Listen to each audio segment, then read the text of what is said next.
Solunio, a study in Shakespearean criticism. They say that young men fresh from college are pretty positive about what they know. But from my own experience of life, I should say that if you take a comfortable elderly man who hasn't been near a college for about 20 years, who has been pretty liberally fed and dined ever since, who measures about 50 inches around the circumference and has a complexion like a cranberry by candlelight, you'll find that there is a degree of absolute certainty about what he thinks he knows that will put any young man to shame.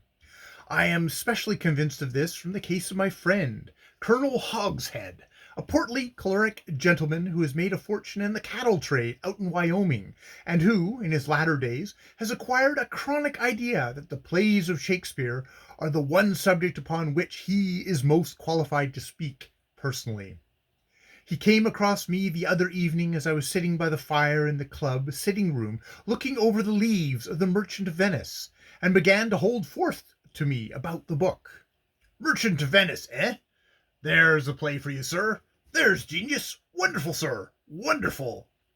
You take the characters in that play, and where will you find anything like them? You take Antonio. You take Sherlock. Take Solunio. Solunio, Colonel? I interposed mildly. Aren't you making a mistake? There's a Bassanio and a Selenio in the play, but I don't think there's any Solunio. Is there? For a moment, Colonel Hogshead's eye became misty with doubt, but he was not the man to admit himself in error. Tut, tut, young man, he said with a frown. Don't skim through your books in that way. No Solunio? Why, of course there's a Solunio.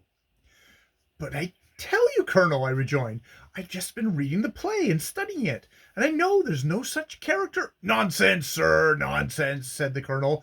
Why, he comes in all through. Don't tell me, young man. I've read that play myself. Yes, and seen it played too, out in Wyoming, before you were born, by fellers, sir, that could act. No Solunio, indeed. Why, who is it that is Antonio's friend all through, and won't leave him when Bassanio turns against him? Who rescues Clarissa from Sherlock, and steals the casket of flesh from the Prince of Aragon? Who shouts at the Prince of Morocco, Out, out, you damned candlestick? Who loads up the journey in the trial scene, and fixes the Doge? No Solunio, by gad! In my opinion, he's the most important character in the play. Colonel Hogshead, I said very firmly, there isn't any Solunio, and you know it. But the old man had got fairly started on whatever dim recollection had given birth to Solunio. The character seemed to grow more and more luminous in the colonel's mind, and he continued with increasing animation. I'll just tell you what Solunio is. He's a type. Shakespeare means him to embody the type of the perfect Italian gentleman. He's an idea. That's what he is. A symbol. He's a unit.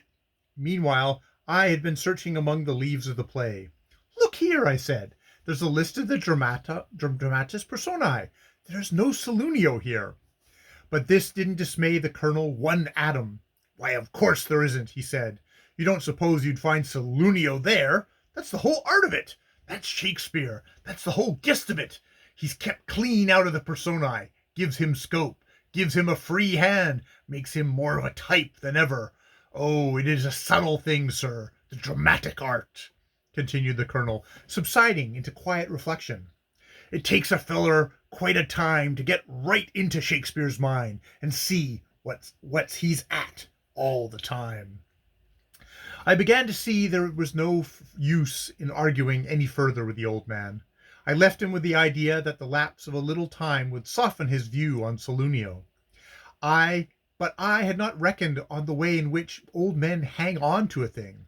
Colonel Hogshead quite took up Solunio. From that time on, Solunio became the theme of his constant conversation. He was never tired of discussing the character of Solunio, the wonderful art of the dramatist in creating him, Solunio's relation to modern life, Solunio's attitude towards women, the ethical significance of Solunio, Solunio as compared with Hamlet, Hamlet as compared with Solunio, and so on, endlessly. And the more he looked into Solunio, the more he saw in him. Solunio seemed inexhaustible. There were new sides to him, new phases at every turn. The colonel even read over the play, and finding no mention of Salunio's name in it, he swore that the books were not the same that they had out in Wyoming, that the whole part had been cut clean out to suit the book to the infernal public schools, Salunio's language being, at any rate, as the colonel quoted it, undoubtedly a trifle free.